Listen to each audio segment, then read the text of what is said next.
ভাই লেবুর আলি কত? ভাই লেবু তো ফ্রি। কি কোন ভাই ফ্রি? হ্যাঁ ভাই 1 কেজি শশা কিনলে লেবু ফ্রি। ভাই রোজার মাস আইছে দেখা সব জায়গায় তো 100 টাকা আলি বিক্রি করতেছে লেবু, আপনি ফ্রি দিতেছেন কেমনে? ভাই লেবু তো আমার বেশি কিনা পড়ে নাই ভাই, 5 টাকা পিস কিনা পড়ছে। নেন ভাই কয় আলি দিমু?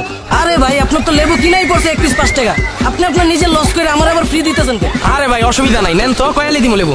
আরে ভাই রমজান মাসে তো সবাই লেবু শরবত বানায় খায়, লেবুর চাহিদা তো এমনিতেই অনেক বেশি, এর লাগে তো ব্যবসায়ীরা 100 টাকা করে লেবু বিক্রি করতেছে, তাও আবার এক আলি।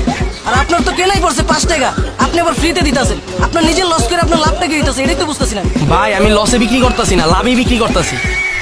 ভাই আপনি না মাত্র কইলেন আপনার 1 পিস লেবু কিনা পড়ছে 5 টাকা, আপনি তো ফ্রিতে দিতেছেন, আপনার লাভটা হইলো কইতে? ভাই লাভ ছাড়া কি ব্যবসা করা যায়? ও এবার আমি বুঝছি, লেবু তো আপনি এমনি ফ্রি দিতেছেন না, 1 কেজি শসা কিনলে তারপর লেবু ফ্রি দিতেছেন। এর লেগে তো কই রমজান মাস লেবুর চাহিদা তো এমনিতেই অনেক বেশি, ব্যবসায়ীরা পারে না 2 গুণ 3 গুণ 4 গুণ দাম বাড়ায় দিতে, আর আপনার কেনাই পড়ছে 5 টাকা, আপনি আবার ফ্রিতে দিতেছেন। এই কামটা তো কোনো ব্যবসায়ী করে না, লস করে তো কোনো ব্যবসায়ী বিক্রি করবো না। ভাই আপনি বহুত চালাক, আপনার চালাকি আমি কিন্তু দেখালাইছি। শসার দামের ভিতরে লেবুর দামটা ঢুকাই দিচ্ছেন, দুইটাই ডাবল দামে বিক্রি করতেছেন। তাইলে ভাই ওই শসা কত, 200 না 300? ভাই শসার কেজি মাত্র 10 টাকা। কি কইলেন? শসার কেজি মাত্র 10 টাকা। কি কোন ভাই, শসার কেজি মাত্র 10 টাকা, লগে একটা লেবু ফ্রি দিতেছেন? ভাই আপনার মাথা মাথা ঠিক আছে নাকি? ভাই 1 কেজি শসার লগে একটা লেবু না, এক খালি লেবু ফ্রি। ভাই আমি তো ভাবছিলাম আপনি অনেক চালাক, শসার দামের ভিতরে লেবুর দামটা ঢুকাই দিচ্ছেন, দুইটাই ডাবল দামে বিক্রি করতেছেন। এখন তো দেখি আপনি বোকা, আর আপনার বোকা করলে তো ভুলাইবো, আপনি তো মহা বোকা। শসা কত করে কিনেন? বেশি না ভাই, শসার কেজি 20 টাকা কিনা। 20 টাকা? ওই ভাই আপনার লেবু কিনা 5 টাকা, শসা কিনা 20 টাকা, আপনি আমার 1 কেজি শসা দিতেছেন, 4টা লেবু দিতেছেন, এলেই তো আপনি 40 টাকার মাল দিয়ে দিতেছেন, আর আমি আপনার 10 টাকা দিতেছি, আপনার 30 টাকা লস। কোনো ব্যবসায়ী 30 টাকা লস করবো? আমার তো মনে হইতেছে আপনি দোকানদার না।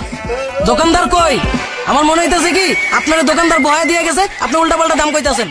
রোজা রমজান মাস ভাই, আমি কারো ঠকাইতে পারবো না, দোকানদাররা ডাক দেন। ভাই এই দোকানটাও আমার, এই যে ভ্যানটা দেখতেছেন এই ভ্যানটাও আমার, আর এই ভ্যানের উপরে যে এই যে তরকারিগুলা এগুলাও আমার, আর শশার লগে যে লেবু ফ্রি দিতাছি এই সিদ্ধান্তটাও আমার, আর শশার লগে যে লেবু ফ্রি দিতাছি আপনার হিসাবে যে 30 টাকা লস, এনে আমার কোনো লস নাই ভাই, আমি লাভ ছাড়া ব্যবসা করি না, এনে আমার লাভ আছে। ভাই আপনি হয় পাগল না হয় ব্যবসা করছেন না, এই রোজা রমজান মাসে সবাই সবকিছুর দাম বাড়ায় বিক্রি করে লাভ করতেছে, আর আপনি ফ্রি দিয়েও কইতাছেন আপনার লাভ হইতাছে। কেমনে লাভ হইতাছে আমার বুঝে এখন ভাই, আপনি চান না ভাই লাভটা কেমন হইতাছে এরকম?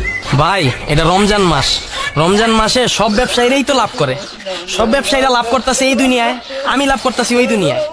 সব ব্যবসায়ীরা লাভ করে এখন পাইতেছে, আমি না হয় ওই পরকালে পামু। 2 দিনের দুনিয়া ভাই, আইসিও খালি হাতে জামুও খালি হাতে। রমজানের একটা মাস ভাই, সুযোগ পাইছি কাজে লাগানোর চেষ্টা করতেছি। সামনের রমজান কপালে থাকবো কি থাকবো না এটা তো কোনো গ্যারান্টি নেই। আর এই যে আমার ভ্যানে দেখতেছেন এত তরকারি, আমি তো সব তরকারি দাম কমাই নেই ভাই।